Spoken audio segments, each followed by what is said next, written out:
ఈరోజు కల్వకుర్తి నియోజకవర్గం కల్వకుర్తి మండలంలో ఎంఆర్ఓ ఆఫీస్ దగ్గర మండల స్థాయి నాయకులందరూ కలిసి ఎంఆర్ఓ గారికి వినతిపత్రం ఇవ్వడం జరిగింది.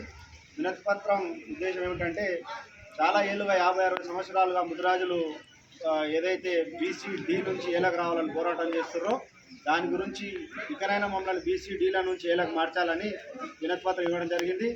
సాక్షాత్తు రాష్ట్ర ముఖ్యమంత్రి గారే పిసిసి ప్రెసిడెంట్గా ఉన్నప్పుడు ఎలక్షన్ ముందు మాకు హామీ ఇవ్వడం జరిగింది. ముదిరాజులకు రాష్ట్రంలో 10% పైగా ఉన్న ముదిరాజులను బీసీ డీల నుంచి ఏలకు మారుస్తామని పక్కా హామీ ఇవ్వడం జరిగింది. వారి మాటలతో పాటుగా ప్రభుత్వం ప్రవేశపెట్టిన పథకాలన్నీ నమ్మి రాష్ట్ర ప్రభుత్వం ఎవరైతే ప్రజలు ఉన్నారో ముదిరాజులు అందరూ కాంగ్రెస్ ప్రభుత్వాన్ని గెలిపించడం జరిగింది. కాబట్టి మీరు ఇంతకుముందు ప్రభుత్వాలు ఇక్కడ కాకుండా ఇప్పుడు మీరు ఏదైతే మాట ప్రకారం మాకు ముదిరాజులను బీసీ డి నుంచి ఏలకు మార్చాలని, అలాగే మాకు మొన్ననే కొత్తగా ముదిరాజ్ కార్పొరేషన్ ఏర్పాటు చేయడం జరిగింది, సంతోషదాయకం దానివల్ల.